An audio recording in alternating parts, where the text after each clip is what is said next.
Boa noite, seja bem-vindo ao Jornal Regional. Os portugueses defendem o cumprimento do memorando assinado com a Troika, mas consideram que o mesmo deve ser renegociado. Estes são os resultados apresentados hoje na edição do Jornal I de um estudo de opinião realizado pela Pitagórica.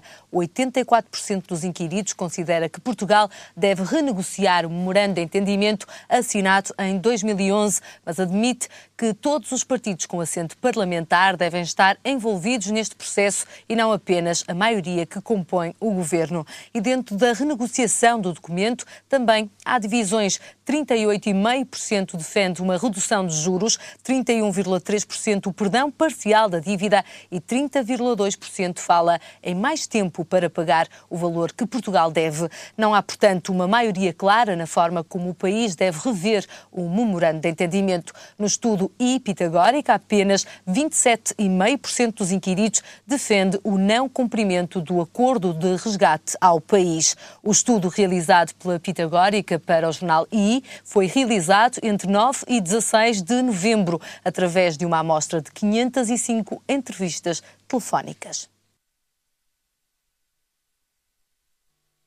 O presidente da Associação Nacional de Diretores de Agrupamentos e Escolas Públicas esteve no programa Pedra de Audiência e revelou que enviou uma carta ao Ministério da Educação com algumas críticas. Adalmiro da Fonseca disse que o que falta é mesmo diálogo entre o Ministério e as escolas.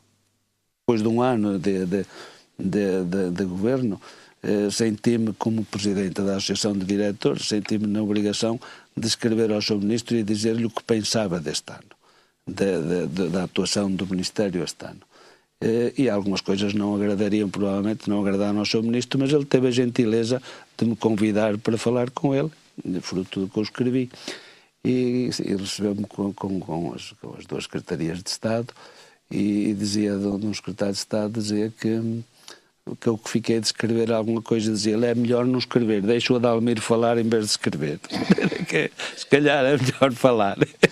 E eu gosto muito mais de falar, gosto muito de conversar, sobretudo com os amigos e com as pessoas. Mas quando dizem para não escrever é porque, se calhar, quando escreve mesmo, não é? Pois foi, porque deixei, mas achei mas piada. Falou achei piada ao Sr. Ministro. E nós podemos... E achei que, da parte do Sr. Ministro, um ato até simpático e de simpatia, apesar de algumas coisas que eu lhe escrevi, o atingirem diretamente, porque ele não deixa de ser politicamente responsável por tudo aquilo que se passa na educação. E nós podemos saber alguma coisa que tenha colocado as orelhas mais vermelhas no Ministério? No Ministério, é claro que a crítica maior é sempre a falta de diálogo. Não há diálogo absolutamente nenhum entre o Ministério e todo o resto da educação, todas as escolas, diretores. Um programa para ver na íntegra logo mais às 22 horas. E agora seguimos com a atualidade regional. A PSP, através da Divisão de Investigação Criminal, deteve ontem um chefe da PSP por ligações a uma rede de tráfico de droga que operava na Sé, no Porto. Na operação foram ainda detidos mais de 10 indivíduos que foram hoje presentes a tribunal. A residência do suspeito, um indivíduo com 42 anos, que prestou serviço na primeira esquadra de investigação criminal do Porto e cuja área de jurisdição compreende, entre outras zonas, a Sé, também foi alvo de buscas. Manuel Pizarro, candidato do PS à autarquia do Porto, participou numa reunião do Centro de Competências para as Cidades do Futuro da Faculdade de Engenharia da Universidade do Porto e defendeu que o futuro da mobilidade tem de ser feito através do aproveitamento dos recursos já existentes e referiu ainda que é possível utilizar o Centro de Competências para melhorar a mobilidade das pessoas com os recursos que já existem e com o aumento da eficiência energética e redução de perdas. 1.160.000 euros é quanto vai custar o novo quartel dos Sapadores de Braga, que vai ficar na freguesia de Dume. O projeto foi divulgado durante a apresentação do novo veículo da corporação, um carro de combate a incêndios florestais, orçado em 123.000 euros. O novo quartel está inscrito no plano plurianual da Câmara para 2013. No entanto, uma obra que, segundo a autarquia, apenas será possível se houver fundos comunitários. A autarquia do Porto aumentou este ano em 20% o investimento nas luzes de animação de Natal e duplicou ainda as senhas para o estacionamento, um aumento que, segundo o vereador Vladimir Feliz, só foi possível através de uma gestão rigorosa e sustentável nos últimos anos. Sendo assim, de 7, o Porto passou para 25 ruas iluminadas este ano, além de mais 18 ruas iluminadas que em 2011. A cidade oferece também 20 mil senhas de estacionamento para os Parques da Trindade, Casa da Música e Silo Alto. O Banco Alimentar contra a Fome vai fazer nos supermercados de todo o país, durante o fim de semana de 1 e 2 de dezembro, a sua recolha tradicional de alimentos nos supermercados. Ao todo, o Banco Alimentar vai realizar 3 campanhas. A campanha online, que se estende até 9 de dezembro, a tradicional recolha de alimentos nos supermercados dia 1 e 2 de dezembro e a Ajuda Vale, que decorrerá de 1 a 9 de dezembro nos supermercados, onde as pessoas podem comprar vales de 5 produtos selecionados. Recorde-se que na campanha anterior, em maio deste ano, o Banco Alimentar angariou 2.644 toneladas de alimentos.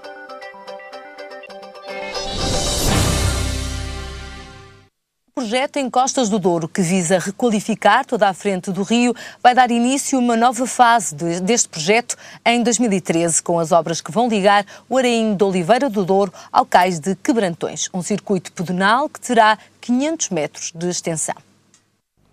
Depois de algumas obras já emblemáticas em Gaia, 2013 vai trazer o arranque de um novo passeio pedonal que vai ligar o Arainho de Oliveira do Douro ao cais de Quebrantões. Obras inseridas no projeto em Costas do Douro. O objetivo é requalificar toda a frente do rio num circuito pedonal que terá 500 metros de extensão. Trata-se de uma obra importante, muito importante, mas tanto mais importante quanto ela não é desenquadrada de uma estratégia global.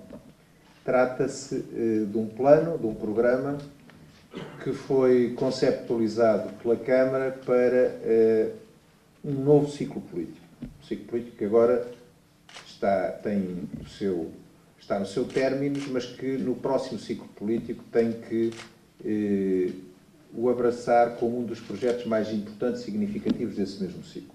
Uma obra importante para Gaia, quer do ponto de vista da requalificação da marginal de uma das freguesias mais populosas de Gaia, quer também ao nível da valorização das freguesias portuenses situadas em frente. É uma das frentes de rio com maior potencial, no contexto de uma freguesia, ela própria, muito populosa e muito importante, a freguesia de Oliveira do Douro. Por outro lado, porque fica em frente a uma outra zona importante do rio, toda à frente da cidade do Porto, que vai desde a Ponte Luís I até à Ponte do Freixo, que está a necessitar também urgentemente de uma grande intervenção. A zona das Fontainhas, a zona junto da Quinta da China. Mais uma obra a juntar às muitas que Gaia tem levado a cabo nos últimos anos. Portanto, já não se trata de uma obrazinha qualquer, já é uma obra com preço significativo e também a sua importância decorre do facto de, como em muitos outros momentos e em outros projetos do município, não ficarmos pelas boas intenções. Ao avançarmos com esta obra, que não é tão simples quanto isso, até pelas barreiras burocráticas e administrativas que tivemos que ultrapassar nos últimos meses, significa de que é o princípio de um projeto que vai continuar. Sempre foi a nossa filosofia a de ir começando a fazer. Uma obra que terá o investimento de 2 milhões de euros financiados no âmbito do Programa Operacional Regional do Norte. Nasceu em outubro a Academia de Atletismo de Oliveira do Douro, uma academia que conta com nomes de referência da modalidade e já com mais de 30 atletas inscritos com idades entre os 5 e os 54 anos. Ontem, no Fora de Jogo, a treinadora Ana Carneiro apresentou esta academia. A academia, quando iniciamos, o nosso objetivo era desmistificar a ideia de que o atletismo é só correr. Nós temos atletas que saltam, correm, que lançam. E esse é o objetivo da formação. A multidisciplinaridade é fundamental nas idades em crescimento. Nos veteranos e nos séniores já não é Assim como a partir de juvenis, júniores, pronto, já não é bem essa multidisciplina que nós pretendemos, é vocacionar para aquilo, para as suas apetências, para as suas escolhas e gostos. Para uma área específica, não é? Especializá-los numa determinada vertente. Sim. Ana, o que é que o João Paulo Correia lhe pediu quando lhe apresentou este projeto? Eu, inicialmente, portanto, não estava no projeto. O projeto foi criado junto também com um praticante de atletismo, que na altura é massagista do clube. Juntou-se a nós também o Pedro Soares, que também faz parte, portanto, da Associação de Atletismo do Porto, e Helena Sampaio, que é uma ex-atleta olímpica, já representou uma referência, uma referência nacional, que apesar de não ter tão notoriedade agora, porque já veio de uma geração, teve uma participação olímpica e uma participação como atleta fabulosa, e seguiu-se o convite a mim e ao Rui Pinto, que também é treinador, nós somos treinadores, de colocarmos esta academia em movimento, de colocar Gaia em movimento, que esse é o nosso lema. De Portugal para o mundo, o fado é de todos. A canção portuguesa foi elevada há um ano pela Unesco a Património Mundial da Humanidade. Recordamos agora alguns artistas que imortalizaram este tesouro imaterial português. É meu e vosso este fado,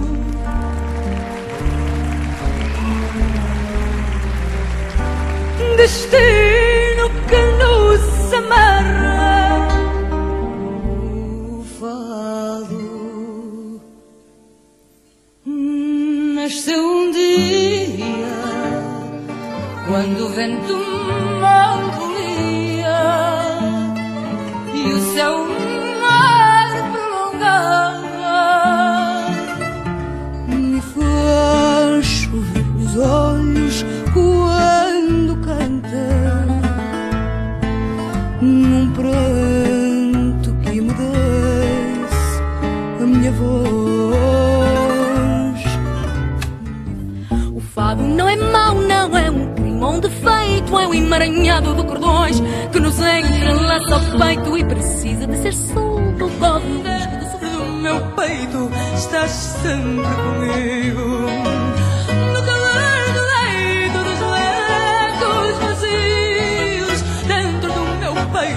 Estás sempre comigo. Eu sinto que a alma cá dentro se acalma nos versos que canto. Quem vai ao fado, meu amor, quem vai ao fado, sente que a alma ganha asas, quer voar. Tudo isto existe, tudo isto é triste, tudo isto é fado.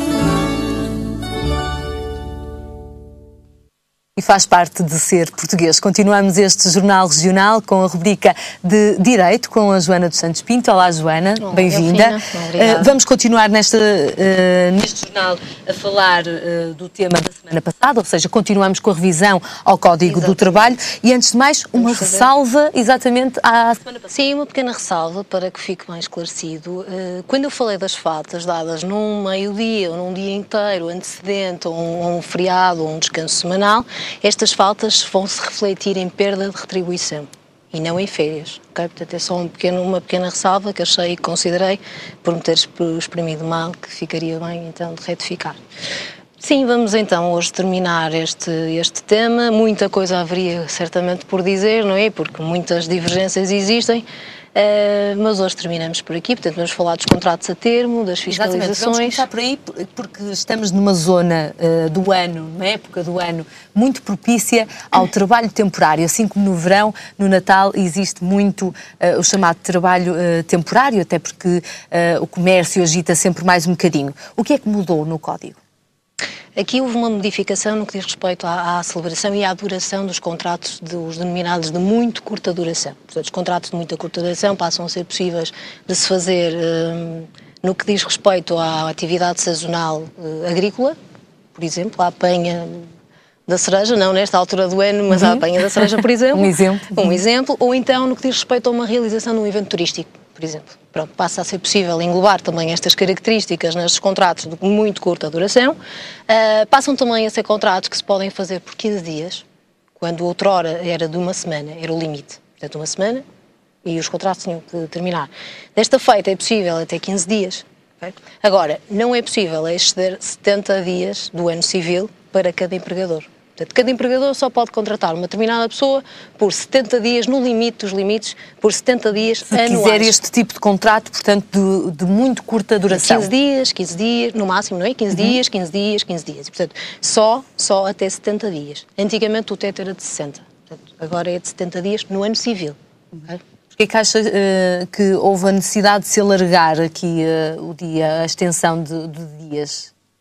Porque eu acho que se calhar cada vez mais se assiste a este tipo de trabalho temporário, não é? Estes picos de produção, é dada a devida importância também para as pessoas, sim, até para o próprio trabalhador do trabalho sazonal. E até porque, repare, estes contratos normalmente não são contratos escritos.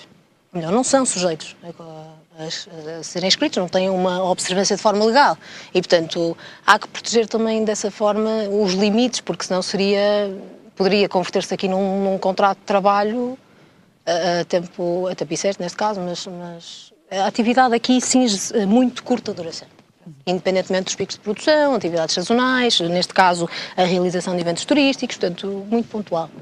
É um dado importante tanto para empregadores como também para os trabalhadores. Sim. Continuamos então nestas alterações do Código, vamos às comunicações autoridade para as condições de trabalho e também vamos aos despedimentos.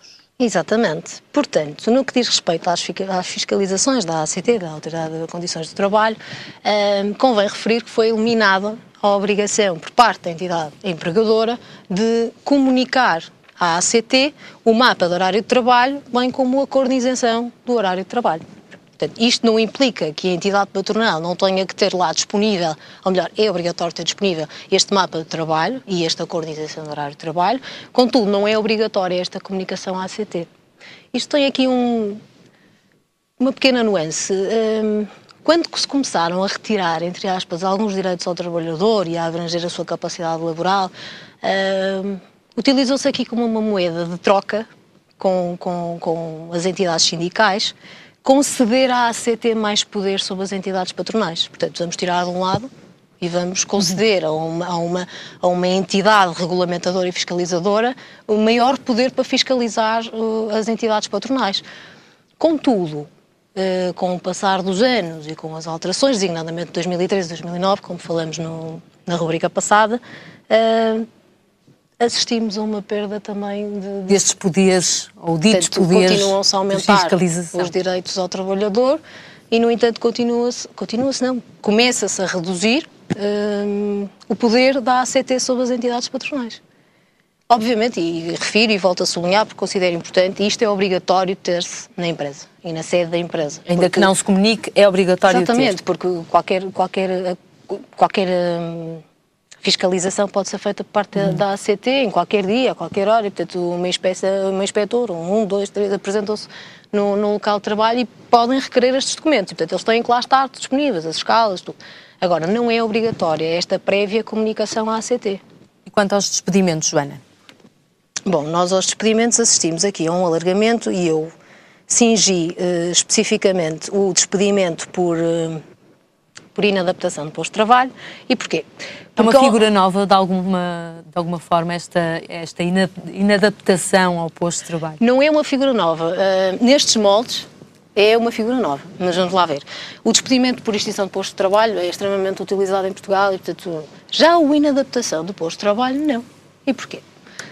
Porque nunca se conseguiu perceber muito bem ou alcançar os objetivos, os requisitos para este despedimento ou os objetivos deste despedimento. Portanto, isto era inutilizado, completamente inutilizado. E, portanto, a meu ver, o legislador achou que deveria reciclar esta figura do despedimento e, portanto, alargar a figura do despedimento por inadaptação de posto de trabalho. Com isto passou a ser permitido despedir-se de dois tipos de trabalhadores, que é o trabalhador mais produtivo e o trabalhador que não cumpre objetivos. O que é que isto quer dizer?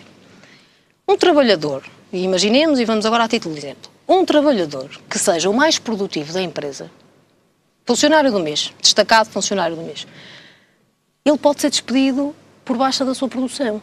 E porquê? Desde que o trabalhador demonstre uma baixa de produtividade continuada e reiterada, pode ser alvo de despedimento. Mas aqui a ressalva que aqui se faz é que não tem que ver com fatores que tenham a ver com o trabalhador. Portanto, que ele se desleixou profissionalmente, não tem que ver com isto. Tem que ver, por exemplo, pode ter que ver. Claro que estes casos de desleixo profissional também podem existir, mas não é por aqui. Imaginemos que existe uma baixa de produtividade da empresa. Porque não existem encomendas, porque está a passar por um mau período, como infelizmente muitas hoje em dia, e o trabalhador, obviamente, a par e passo dos outros também, reduz a sua produção. Portanto, ainda que continue a ser o funcionário mais produtivo, como baixou uma escala se calhar até maior... E um dos requisitos é a redução da produtividade continuada e reiterada, sem qualquer tipo de ressalva e sem qualquer tipo de restrição, isto permite que a entidade patronal despeça o funcionário mais produtivo da empresa. E qual é o segundo exemplo? O segundo exemplo tem que ver com um funcionário que não cumpre os seus objetivos. E isto porquê? Também tem que ver, e volto a ressalvar, obviamente tem que ver também com o trabalhador em si, mas o exemplo que eu vou dar tem que ver com este não cumprimento dos objetivos com fatores que são externos, entre aspas, ao trabalhador. E passo a dar um exemplo que me foi dado pelo professor Dr. Júlio Gomes, de Direito do Trabalho, e que eu achei que, de facto, exemplificava muito bem este tipo de situação, que é: um trabalhador é vendedor de automóveis de luxo, ressalve-se de luxo, em Lisboa, centro de Lisboa, e, portanto, cumpre os seus objetivos mensais, venda de 4, 5 carros de alta gama na zona de Lisboa. Este trabalhador é mobilizado para Freixo de Espada à Cinta. E os seus objetivos mantêm-se. Portanto, ele tem que vender 4 a 5 carros de luxo, portanto, de alta gama, em Freixo de Espada à Cinta.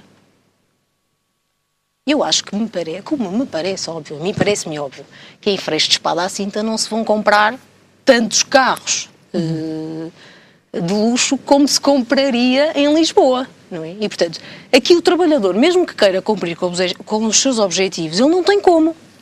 Mas isto pode acontecer, efetivamente. Isto pode acontecer e pode ser alvo de despedimento neste caso.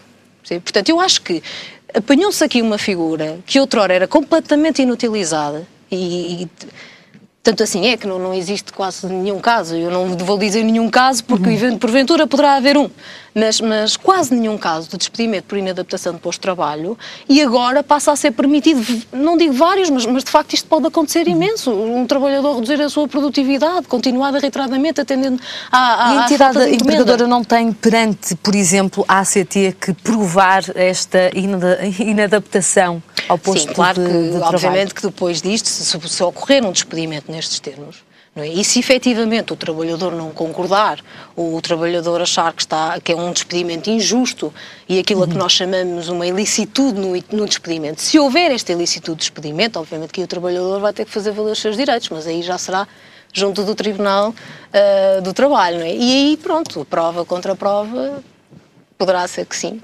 Joana, vamos então saber, e quando os contratos terminam, quais são as compensações ou quais são as alterações aqui nas compensações a que o trabalhador tem direito? Pronto, aqui eu vou fazer a tal breve referência que eu tinha falado na rubrica passada, que tinha que ver com os contratos antes e depois do 1 de novembro de 2011. E, portanto, sem entrar em muitas contas, porque efetivamente as pessoas, quando falamos em contas e em direitos, tendem a captar valores e, portanto, toda a compensação é feita devido a um ordenado, e um ordenado nem sempre é um ordenado base. E, portanto, existem aqui várias variáveis e várias premissas das quais não podemos partir em concreto. E, portanto, a única coisa que eu aqui vou referir tem que ver com a cessação de um contrato celebrado antes do dia 1 de novembro de 2011, okay? Antes de 2011, a compensação neste contrato vai ser calculada em relação ao período da duração do contrato até 31 de outubro, antes, portanto, da entrada em vigor da lei, até 31 de outubro, ele vai ser, esta compensação, este montante vai ser correspondente a 30 dias, portanto, cada 30 ano dias, de trabalho, ou um mês, por cada ano completo de antiguidade. Okay? Cada ano completa a antiguidade. Já os contratos que têm a ver com os celebrados antes de novembro, mas cujo período de duração é a partir do dia 31 de outubro, portanto estamos aqui a fazer uma separação, o montante da compensação vai corresponder a tão somente 20 dias de retribuição por cada ano de completa antiguidade. Portanto temos aqui uma redução de 10 dias, de 10 dias de compensação e que se verificará cada vez menor, porque existem algumas possibilidades disto ser reduzido para 8 ou 12. E, portanto, o código ainda pode sofrer aqui mais alterações sim, na parte das compensações. Também com a parte dos orçamentos do Estado e, portanto, isto tem que ser readaptado. Mas sim, poderá haver aqui uma redução ainda para 8 ou 12. Sempre que um trabalhador, porque há mentes mais distraídas, menos atentas a estas alterações e a saber dos seus direitos e deveres também, sempre que um trabalhador queira uma ajuda formal, por exemplo, para fazer este tipo de contas das compensações a que tem direito, a quem é que pode recorrer, Joana? Bom, o trabalhador, se neste caso não tiver um advogado, um jurista, obviamente que eu não vou estar a dizer um jurista da empresa da qual ele quer saber as contas, porque obviamente que aqui não há qualquer tipo de imparcialidade, deverá consultar um advogado ou então o Ministério do Trabalho, que também através também da ACT? Não, a ACT a entidade é diferente, mas o Ministério do Trabalho, mesmo o Ministério do Trabalho, sim, eles fazem as contas. Entre outras entidades que vão surgindo, mas que eu não consigo especificar, mas que efetivamente se dizem também idóneas neste tipo de casos. Quanto a esta data que me parece também importante, que tu referiste duas vezes, este 31 de outubro de 2012, esta data é válida para todos os contratos?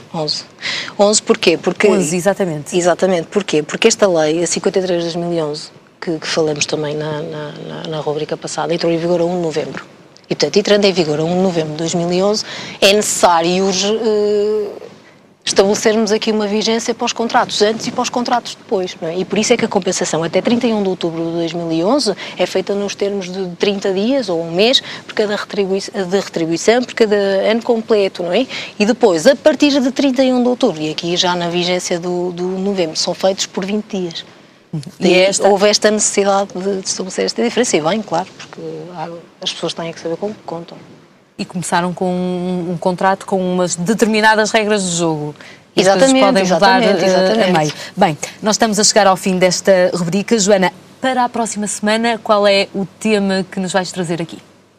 Olha, atendendo à quantidade de crimes que temos assistido, eu considero que seja de facto importante as pessoas estarem a par do par e passo do processo penal, portanto, da constituição do arguido, do julgamento. Portanto, acho que as pessoas ainda confundem um bocado algumas fases do processo, não percebem o porquê dos arquivamentos quando a pessoa tem culpa ou não, e portanto acho que... também da justiça, também sim, lemos muito nos jornais. Considero que seja importante, então, atenuarmos essas dúvidas. Muito bem, Joana, obrigada. Até 2 a 8 dias para a próxima rubrica de Direito neste Jornal Regional. Vamos então falar deste par e passo aqui do processo penal.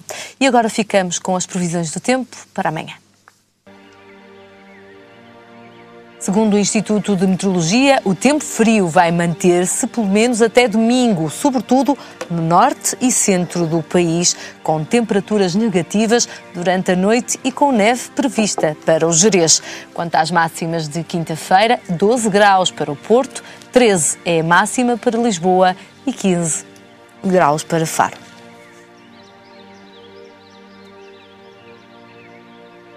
A informação está de regresso à RTV mais logo. Até lá, tenham uma ótima noite.